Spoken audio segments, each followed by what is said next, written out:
34 mil. Esse é o número de estupros registrados no Brasil no primeiro semestre de 2023, último levantamento feito pelo Fórum Brasileiro de Segurança Pública. Isso sem contar os milhares de casos subnotificados, que a mulher não conseguiu denunciar o agressor para a polícia. A cada 8 minutos, uma mulher é violentada no Brasil. Isso significa que enquanto você estiver assistindo ou ouvindo esse programa, pelo menos 4 mulheres vão sofrer algum tipo de violência sexual no nosso país. Por mais que o debate da violência contra a mulher esteja cada vez mais presente na nossa sociedade, os números de agressores não param de bater recordes. E todos os dias, os casos estampam o noticiário brasileiro. Muitos resultando no assassinato de mulheres.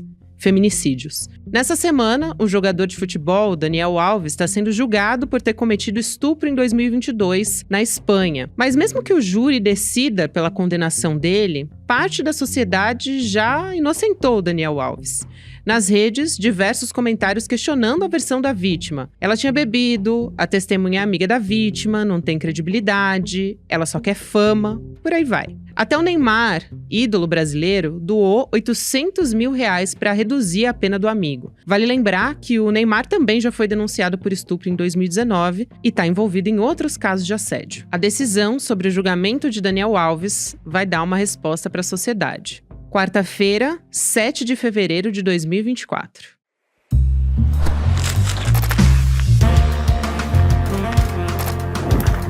Sou a Gabriela Varela, esse é o podcast de análise aqui mais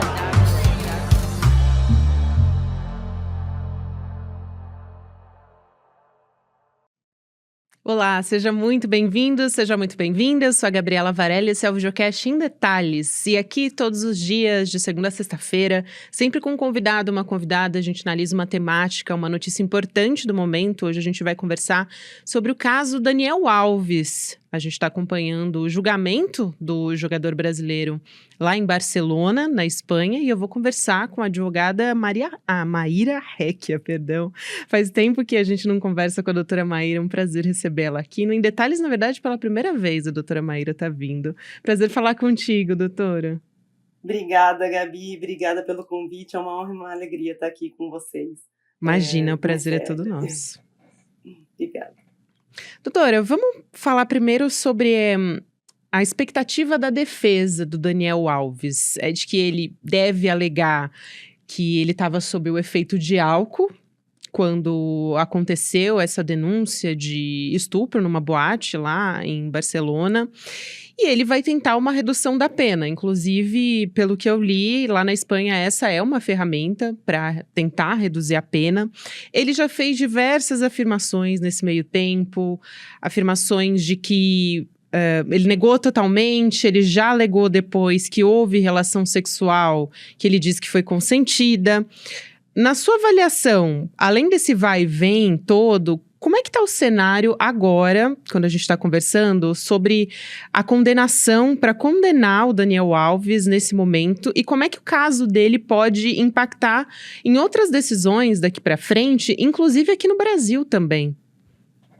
Gabi, assim, é claro que a gente sempre parte, né, do princípio da presunção de inocência, que vigora não só na Espanha, mas também aqui no Brasil, e também na liberdade da produção da prova pela defesa, né? Aí adstrito a um devido processo legal, as regras que são postas numa audiência, num julgamento, na condição do inquérito policial ou de um processo criminal. Mas isso não é salvo-conduto para que o réu, no caso Daniel Alves, use de todo o subterfúgio possível para tentar enganar ou induzir. Lá na Espanha são 3 julgadores, né, presidido por uma juíza, mas os julgadores em erro. Vale dizer que ele tem modificado, como você bem trouxe, a sua alegação, né, o seu depoimento, pelo menos por 4 ou 5 vezes. Então, isso tudo dá uma fragilidade para o próprio depoimento pessoal do réu, que deve ser o último a ser ouvido, aí também em homenagem às regras processuais penais. Mas essa mudança de depoimento atrai uma fragilidade para a produção dessa prova. Eu acredito que, do jeito que a coisa ela vem sendo tomada, né, pelos depoimentos das testemunhas, pelo depoimento da própria vítima, pela colheita das provas que foram feitas, tanto no inquérito policial e agora também no curso da ação, a ideia é que ele seja condenado, justamente porque, para que haja uma condenação, o que a gente precisa é de se conformar, de se confirmar os indícios de autoria e de materialidade. A autoria, me parece que é conhecida, né, tanto que ele está preso de maneira preventiva, e materialidade também, todas as provas que estão no processo atraem a materialidade, então provavelmente a condenação vem aí nos próximos dias e ele pode pegar até 12 anos de prisão. Trazendo mais detalhes, inclusive técnicos, sobre como que o caso está agora, o MP ele está pedindo uma pena de 9 anos de prisão e o pagamento de uma indenização de 150 mil euros pelas sequelas que a vítima sofreu. Ele também precisaria ter a liberdade, o Daniel Alves, vigiada, isso se ele for condenado. E aí, num período posterior à saída dele na prisão, por um período de 10 anos, ele teria que ter essa liberdade vigiada. A vítima está pedindo que ele não possa se comunicar com ela também por um período mais ou menos de 10 anos. E ela não consegue mais trabalhar, esse é o relato. Toma antidepressivos, está fazendo um acompanhamento psicológico. Pela sua experiência, o que seria o ideal? O que a gente pode esperar da jurisprudência para casos desse tipo? E a gente está falando, claro, da justiça da Espanha.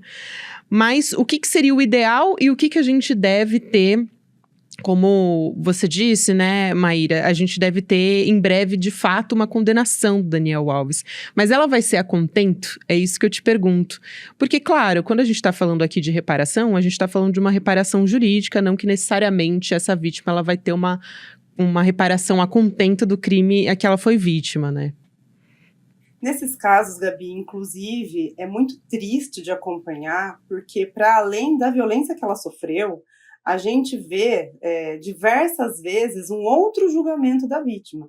Vale dizer também que a própria mãe de Daniel Alves, há pouquíssimo tempo atrás, vazou informações sobre essa vítima que estava completamente protegida, justamente para que ela não seja revitimizada, né, que ela não sofra uma outra violência, que ela não sofra mais exposição que atrai aí todo tipo de dano à sua integridade emocional, né?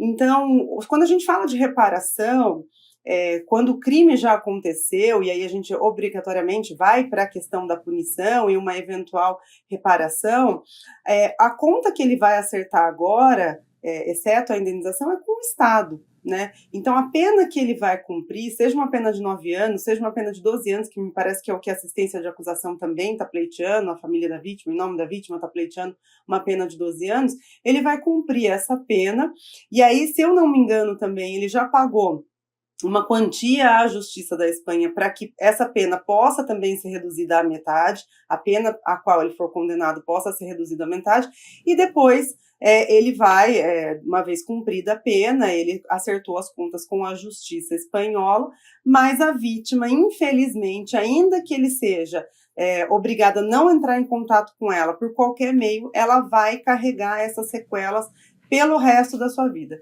Quando a gente vai falar de uma reparação adequada, para além do que é o poder estatal de punir, né, o agressor, o réu, é da gente também começar a falar na proteção da vítima, para que ela não seja revitimizada. O que acontece na Espanha é completamente diferente do que a gente vê aqui no Brasil, com as vítimas sendo peremptoriamente julgadas, perguntado a elas que roupa elas estão usando, muitas vezes sofrendo violência institucional, a ponto da gente ter que ter uma lei Mari Ferrer aqui, para proteger as vítimas nos seus próprios depoimentos pessoais.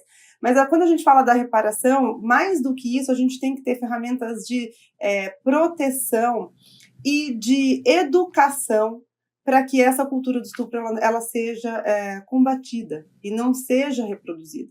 Porque é exatamente disso que se trata. As mulheres ainda têm os seus corpos como sendo corpos públicos, né? Ainda são vistos como objeto de satisfação masculina. Não por acaso no Brasil a gente tem pelo menos 3 tipos penais que visam proteger a integridade física da mulher, que é o delito da importunação sexual, que é o delito do estupro, que é o delito do assédio sexual, porque os corpos das mulheres ainda são vistos como de propriedade de qualquer um, como efetivamente objeto de satisfação. Então, se nós não mudarmos essa cultura mundial de que mulheres não são sujeitos de direitos, que nós não temos garantia, direitos básicos, direito à vida, direito à segurança, direito à nossa integridade física, à nossa liberdade, esses casos tornarão a se repetir. Eu acho que a grande questão, né, eu acho que o grande legado, na realidade, é que essa condenação de um expoente do futebol, né, que é paixão nacional brasileira, um esporte de paixão nacional, vai trazer uma conscientização maior para a população e talvez tenha reflexos até aqui no Brasil, no que diz respeito à condução de casos parecidos.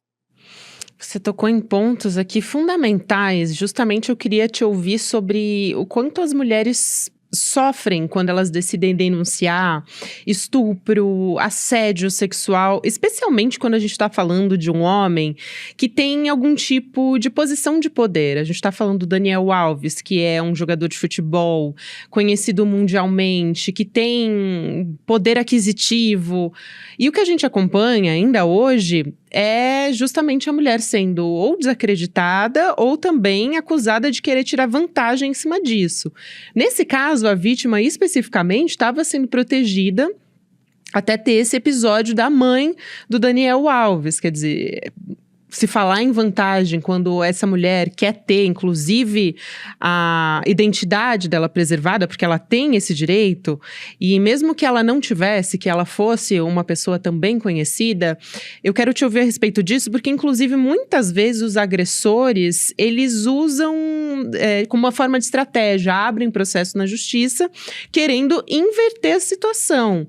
Abrem os processos na justiça contra as vítimas nessa estratégia que também, além de gerar uma revitimização por parte da opinião pública, que é o que a gente está falando, também tem essa violência processual. Existe até um termo para isso, né? Que é essa tentativa de virar o jogo. Eu queria te ouvir sobre isso também, doutora. Infelizmente, Gabi, esse é o modus operandi dos agressores em potencial, porque na realidade eles não ficam só satisfeitos com a violência que eles praticam contra aquelas vítimas, mas a cada oportunidade de praticar outra violência ou utilizar o processo como mais uma ferramenta de perpetuação dessa violência, eles acabam agindo exatamente dessa maneira. No Brasil, é muito triste constatar, essa realidade ela vem mudando, né? Agora a gente também tem o protocolo não é não, mas essa realidade por tempos a fio, as mulheres elas sofriam todo tipo de mazela quando iam se socorrer do judiciário ou das próprias autoridades policiais. Elas acabavam sendo revitimizadas, seja na hora de fazer o boletim de ocorrência, seja na hora de passar por um exame médico, elas acabavam por vezes sofrendo uma outra violência, e quando iam para o judiciário, também não era incomum nós termos juízes conduzindo determinada audiência de maneira completamente catastrófica para as mulheres. E aí, não por acaso, nós tivemos a Lei Mari Ferrer, que visa prevenir, proibir e punir a questão da violência institucional. Agora, um outro artifício que você tocou num ponto muito bom, que eles têm utilizado, é a prática da violência processual, que aí não é a vítima dentro, né, do aparato estatal, sofrendo essa revitimização quando busca ajuda, mas uma nova modalidade de violência que os agressores utilizam. E aí a gente vai falar das ações que eles entram pedindo dano moral, como se a vítima estivesse mentindo, e aí eles teriam direito a uma reparação, das ações que eles entram tentando silenciar as vítimas, de modo que elas não podem fazer qualquer fala pública a respeito daquele caso, e eu sempre falo que é uma censura absoluta daquela vítima que não só utiliza, né, a sua fala como algo para se curar, mas também para se conscientizar outras mulheres nessa valoração. Por vezes o judiciário também dá liminares fazendo com que essas vítimas não possam mais falar. Então, e além disso tudo, não são raras as vezes que nós também vemos nos processos a quantidade de xingamento feito até por outros colegas advogados, utilizando, né, reproduzindo aqueles estereótipos de maluca, desequilibrada, histérica e tudo mais. Aliás, Vale ressaltar aqui que a OAB da Bahia tem um precedente importantíssimo de que colegas advogados que praticarem violência processual poderão ter as suas inscrições suspensas de 30 dias a 120 dias, se eu não me engano. Então, é um precedente importantíssimo de quem tem o dever de agir com urbanidade dentro do processo.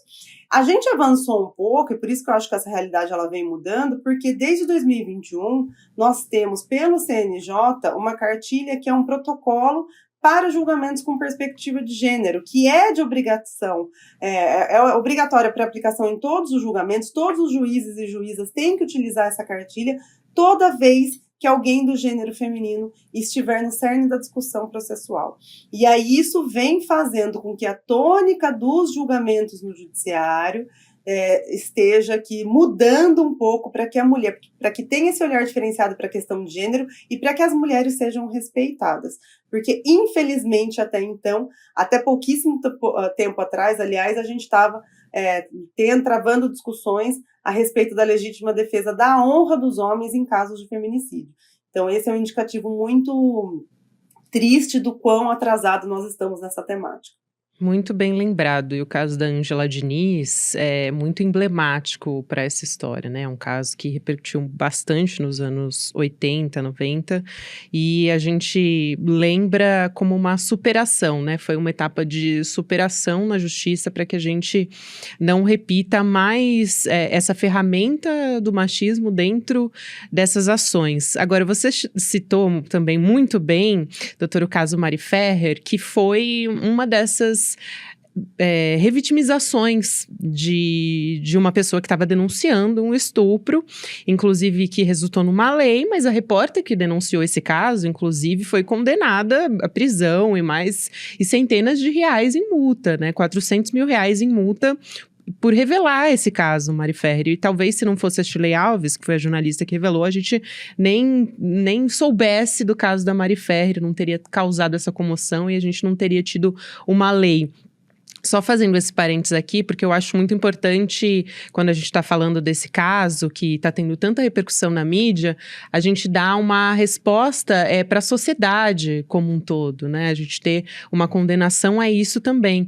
E nesse caso do Daniel Alves, a gente tem as câmeras de segurança, a gente tem o depoimento da vítima, das amigas dela, do segurança da boate.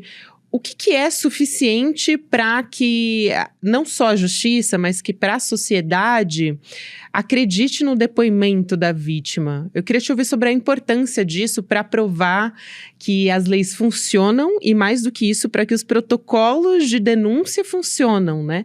Inclusive porque a Espanha tem um mecanismo diferente. Por exemplo, esse caso aconteceu numa boate e a boate é obrigada a denunciar. Isso eu acho que é um ponto positivo e que serve de exemplo para o mundo todo também. Exatamente. A Espanha tem esse protocolo desde 2018, que visa proibir, né, coibir e prevenir todo tipo de, lá se chama agressão sexual, é o que vale o estupro aqui no Brasil.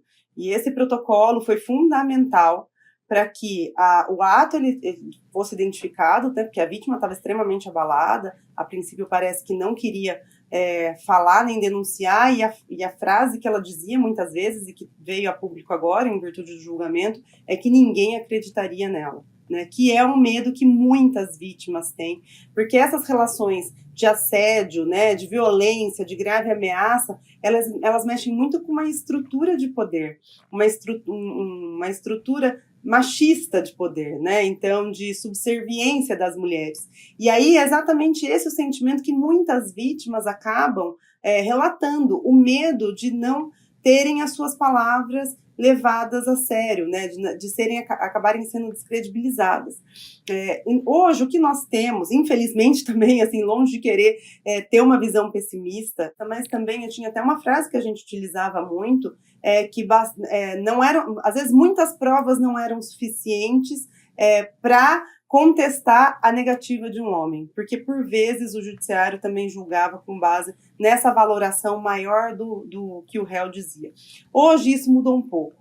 a gente tem uma questão de presunção de veracidade, o termo técnico é esse, da palavra da vítima, justamente porque esses episódios de violência, eles, por vezes, se dão só na presença de agressor e vítima.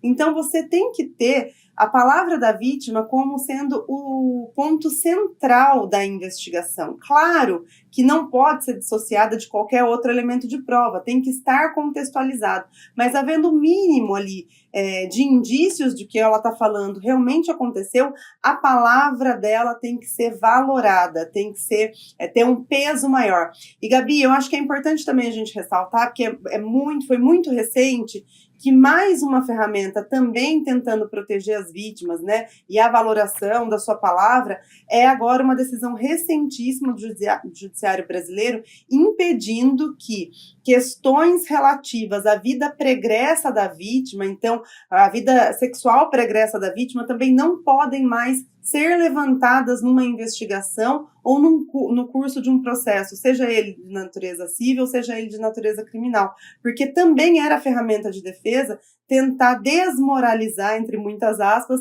a vítima, trazendo algo ali da sua vida pregressa. Então, esse ponto também visa proteger aquela vítima que vai denunciar. Então, hoje a gente tem, pelo menos no Brasil, uma série de instrumentos que tentam fazer com que a vítima seja acolhida, que ela seja reparada e que os agressores sejam punidos. Ainda estamos muito longe do ideal, mas o protocolo com perspectiva de gênero, agora esse protocolo não é não, a lei Mari Ferrer, né, essa possibilidade de não mais se falar da vida pregressa da vítima, a valoração da palavra da vítima, todos esses instrumentos utilizados de maneira adequada acabam protegendo essa pessoa que já sofreu uma violência grave, né? A gente está falando de violência que é praticada assim, da pior maneira possível. Uhum. E, doutora, falando em instrumentos, eu queria falar sobre esse instrumento da justiça espanhola e também que a imprensa tem colaborado de uma forma também, um cuidado para não expor essa vítima desse caso. Por exemplo, esse recurso de distorcer a voz durante o depoimento dela. Ninguém sabe quem é essa vítima que está processando Daniel Alves. Isso seria uma maneira de encorajar as mulheres que foram vítimas de violência a denunciar? Porque o que a gente poderia aprender com isso? O que o Brasil poderia aprender com isso, a nossa justiça, no sentido de preservação da vítima mesmo? Isso é fundamental. Infelizmente, a gente ainda vê no Brasil exatamente o contrário. Toda vez que a gente está falando de um crime contra a mulher, o que vem para as manchetes, na maior parte das vezes, é o nome daquela mulher e o que ela sofreu. A esmagadora maioria dos homens acabam sendo protegidos, então o que a gente tem aqui é que os agressores não têm os seus nomes divulgados, né? Então eles acabam sendo eles protegidos. Eu acho que a justiça espanhola ela traz para nós essa possibilidade, né, então, de se proteger ainda mais a vítima, não colocando o seu nome, não divulgando o seu nome, não divulgando o seu rosto, né, fazendo todo um aparato para que nada que possa remeter àquela vítima seja identificado. E eu acho que outra lição de casa que também fica é a celeridade com que tudo aconteceu. Então, o protocolo, né, que, se eu não me engano, chama Nocalen, algo assim, ele foi aplicado de maneira exemplar. Então, tão logo foi identificado, a vítima foi acolhida, a polícia foi chamada imediatamente, todos os indícios de provas foram colhidos naquela oportunidade, a vítima foi amparada, teve acesso ali a um acompanhante, o inquérito ele se desenvolveu, sim, e aliás é uma das teses da defesa, que o investigado não sabia que estava sendo investigado, mas essa é a própria natureza, por vezes, do inquérito policial, justamente para o investigado não tentar atrapalhar o curso das investigações, e aí tudo correu na mais absoluta normalidade, então as provas foram produzidas, ele teve a prisão preventiva decretada rapidamente, porque de fato havia risco de fuga para o Brasil, e aproximadamente aí um pouquinho mais de um ano, a gente vai ver o desfecho desse caso. No Brasil, infelizmente, esses processos ainda são extremamente demorados. A vítima, como você bem disse, é imediatamente identificada, os processos são demorados e a gente, por vezes, também não vê uma condução aí na colheita da prova de maneira tão exemplar. Então, quando a gente está falando de crimes sexuais, é fundamental que pelo menos essa tríade, né, de proteção da vítima, celeridade processual e uma robustez ali na colheita da prova é fundamental para que a gente tenha a reparação dessa vítima, para que ela não saia mais uma vez revitimizada com o seu agressor ali sendo inocentado. Falando em casos no Brasil, sobre demora de casos no Brasil, eu queria lembrar de um outro caso muito importante, que é o do jogador Robinho, que foi condenado pela justiça italiana por estupro coletivo, 9 anos de prisão, e ele deve ser julgado pelo Superior Tribunal de Justiça no Brasil nesse ano, em 2024. PGR e MP já defenderam, inclusive, que o Robinho cumpra essa pena aqui no Brasil. E o tempo da justiça é bem diferente do tempo que a gente gostaria de ver uma resposta, que a gente espera por uma decisão a contento desse caso, né, doutora Maíra? Mas a verdade é que hoje ele está aqui no Brasil em liberdade, porque a Constituição permite, inclusive, a extradição de brasileiros. Então, o que a gente tem hoje é isso, porque o Robinho voltou para o Brasil, antes de ter sido condenado. Eu queria ouvir a sua avaliação sobre esse caso, se existiria algum instrumento processual para que ele respondesse por esse crime que ele foi condenado na Itália aqui no Brasil, e se você também avalia que existe uma demora para que esse caso se concretize, para que ele responda por isso. Eu acho a mais, Gabi, eu acho que esse foi um precedente que fez com que Daniel Alves ficasse preso preventivamente. A defesa dele fez pelo menos 4 pedidos de liberdade provisória e todas as manifestações contrárias, seja do promotor de justiça de lá, seja da juíza de lá, foi justamente alegando o risco de fuga para o Brasil. Então, esse caso do Robinho, que também ganhou contorno internacional, e a gente está falando de um estupro coletivo, que é gravíssimo, né? É gravíssimo, todos são graves, mas esse é um crime ainda mais escabroso, certamente foi um precedente. E mais, né? Considerando-se ainda a demora depois para que a pessoa possa cumprir pena. Existe um pedido, inclusive, se eu não me engano, tramitando, para que ele cumpra a pena aqui no Brasil. Mas eu sempre falo, a justiça que demora não é justiça. Porque essas pessoas, quando, embora condenadas, se furtam a sua responsabilidade do cumprimento da pena aplicada pelo Estado, elas continuam gozando da sua liberdade e, assim, tirando sarro não só da vítima, quanto da justiça. Então, a justiça que demora, ela não é justiça, né? A gente precisa de uma reparação rápida para que a vítima também possa encerrar um capítulo ali da sua história, né? E possa depois também tocar a sua vida sabendo que, pelo menos dentro da legislação, aquela pessoa ela foi condenada e ela vai ter que cumprir uma pena. O caso do Robinho, infelizmente, é um péssimo exemplo do que a gente tem aqui no Brasil de demora processual. Isso, Gabi, para não dizer dos casos que acabam tramitando aqui, né, que não é o caso do Robinho, mas que a demora processual atrai um instituto que a gente fala que é um instituto da prescrição.